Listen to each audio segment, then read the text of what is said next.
Hello and welcome to this very different and special episode of Ramuism. Raj Tarun లావణ్యల విషయం కేవలం ఒక రిలేషన్షిప్కి పరిమితం కాకుండా ఇప్పుడు రకరకాల క్రైమ్ యాంగిల్స్లోకి వెళుతున్న విషయం చూస్తున్నాం మనం. అనేక మంది వీడియోలు ఇంకా రకరకాల డేటా ఒకరిపై ఒకరు సంధించుకుంటూ ఈ ప్రూఫ్స్ నా దగ్గర ఉన్నాయి, వీళ్ళ క్యారెక్టర్ ఇది అని చెప్పి బయటపెట్టే ప్రయత్నం చేస్తారు. Let's talk to Ram Gopal Varma గారు. అసలు అన్ని విషయాల్ని ఆయన క్షుణ్ణంగా ఒక అనలైజ్ చేసేవారు. ఈ విషయాన్ని ఎలా అర్థం చేసుకుంటున్నారని చెప్పి. సార్ నమస్కారం. సో రాజ్ తరుణ్ మీకు ఫ్రెండా? I know him. You know him, right? I'm a friend, yeah. So మీరు ఫాలో అవుతున్నారా రాజ్ తరుణ్ లావణ్యల విషయం? Yeah, కొంచెం. Right. Maybe I don't know all the details.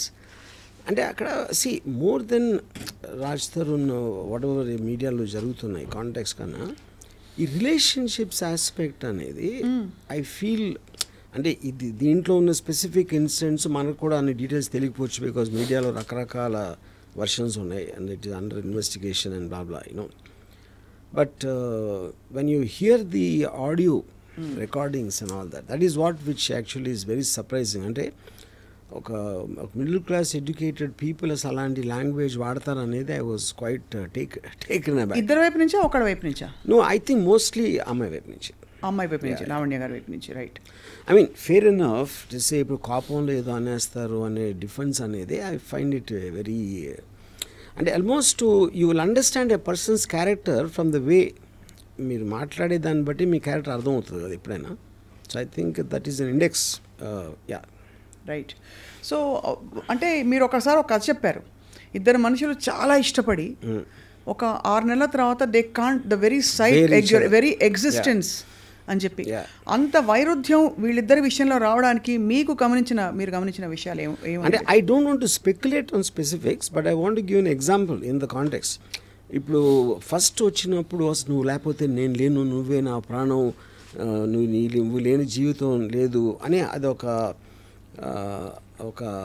అలాంటి కమిట్మెంట్ చేసిన తర్వాత ఆ ఇంటెన్సిటీని మెయింటైన్ చేయడం కష్టం అవుతుంది. అప్పుడు ఒక పర్టికులర్ టైంలో మీరు అది ఆ ఇంటెన్సిటీ పోయినప్పుడు the other person feels betrayed. అప్పుడు అలా అన్నావు, ఇప్పుడు ఇలా అనలేదు ఇలా you know. But I think that is still a normal thing. ఇక్కడ కొంచెం ఏంటంటే నాకు the fact that they claim they there for years, 11 సంవత్సరాలు, అదొకటి. దాని తర్వాత he has some complaints about her, she has some complaints, ఇవన్నీ చేసి అది ఆల్మోస్ట్ ఒక రెగ్యులర్ రిలేషన్షిప్ లాగా మనం మాట్లాడాం. మధ్యలో ఒక డ్రగ్ యాంగిల్ ఉంది, మధ్యలో ఇంకోటి ఏదో affairs with other multiple people, ఇన్ని మల్టిపుల్ నేరేటివ్స్ వచ్చినప్పుడు అది ఒక యావరేజ్ రిలేషన్షిప్ ఒక జనరలైజ్ చేయడానికి ఆస్కారం లేదు ఈ పర్టికులర్ కేసులో నా ఫీలింగ్. రైట్. బట్ నేను అంటే నాకు తెలిసినంత వరకు I'm feeling very sorry for Raj Tarun honestly. ఎందుకంటే దానికి కారణం ఏంటంటే ఒకటి ఆడియో టేప్స్లో తనకున్న ఒక కంట్రోల్ కానీ ఒక ఆస్పెక్ట్, రెండోది అపరెంట్లీ తనేదో ఎప్పుడు హెల్ప్ చేసింది బిగినింగ్ డేస్లో and I'm sure is return that multiple times you know. ఇప్పుడు ఆబ్లిగేషన్ తోటి రిలేషన్షిప్ అనేది ఎప్పుడు నిలబడదు, ఎందుకంటే you always feel the weight of that obligation.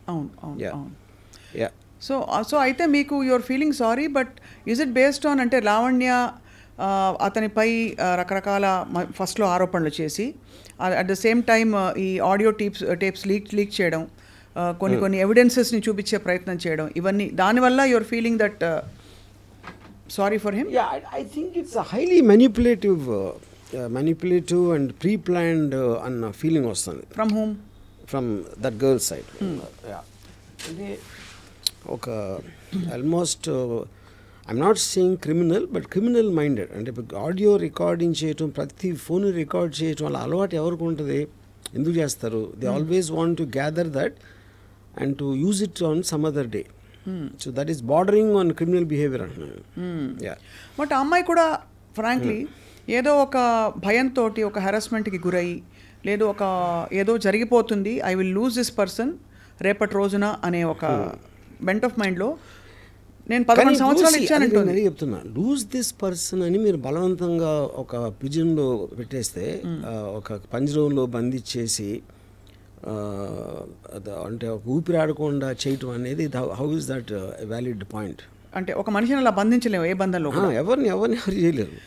ఇప్పుడు నాకు రాజే కావాలి అంటే చాక్లెట్ కాదు కదా, ఒక నాకు రాజే కావాలి, నాకు తను ఉండాలంటే అతనికి ఇష్టం లేనప్పుడు how will you do that అంటే దట్స్ రిడిక్యులస్ థింగ్ అది. సో మరి 11 సంవత్సరాలు ఒక ఇన్స్టిట్యూషన్ ఇప్పుడు మేమిద్దరం పెళ్లి చేసుకున్నామని చెప్తున్నారు లావణ్య.